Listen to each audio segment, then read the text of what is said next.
The highlights over the last 60 years for NASA start with the monumental space programs that they developed and were successful in achieving in a relatively small amount of time, beginning with the Mercury missions, the Gemini missions, but of course the Apollo missions and successfully sending a man to the moon in 1969.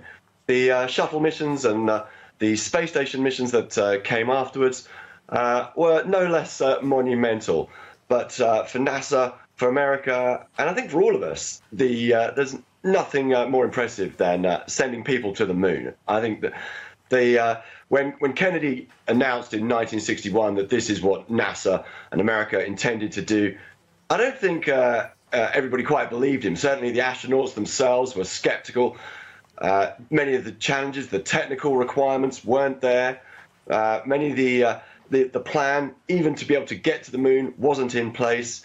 It took a lot of work, and the amount of time was short. Kennedy suggested that man was going to get to the moon before this decade was out.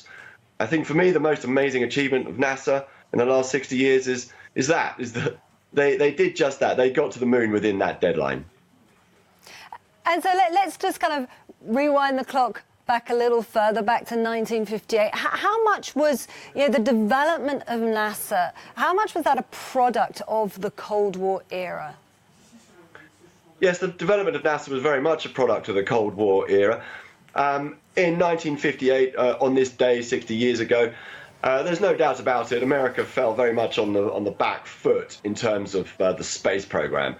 The Sputnik had passed across America only the year before. It was only a small ball, and it emitted a tone, a single sound, but this small ball that happened to be Russian, beeping its way around the world, reminded the world and America that the Russians were further ahead in space development. America had some way to go. The following summer, in the summer of 1958, the Eisenhower Space Act launched the development of the origin of NASA, which then came into operation on today, this day 60 years ago. That then led to the development of the Mercury program, but again, America was on the back foot there too. In April 1961, when Yuri Gagarin became the first person to get into space, of course, he being a Russian cosmonaut.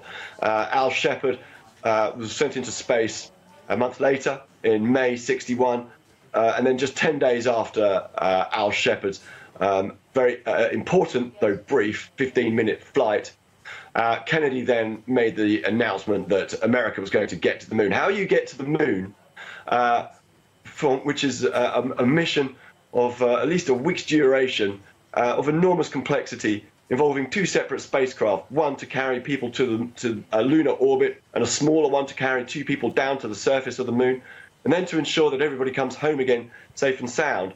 How you get to that from a 15-minute suborbital flight was pretty monumental and was quite a challenge. But it was the presence of the Cold War, the communist threat, as America saw it at the time, that drove that challenge and brought the country together. 400,000 people working over 10 years in order to get to the moon and to get there first. And when the crew went there, the crew of Apollo 11, Buzz Aldrin, Neil Armstrong, of course, and Michael Collins, they were very much aware that, as far as they were concerned, they were representing humanity. It's the only space mission that didn't have the astronauts' names on the patch. They realised it wasn't about them; it was about all of us, and which is why they took TV cameras with them.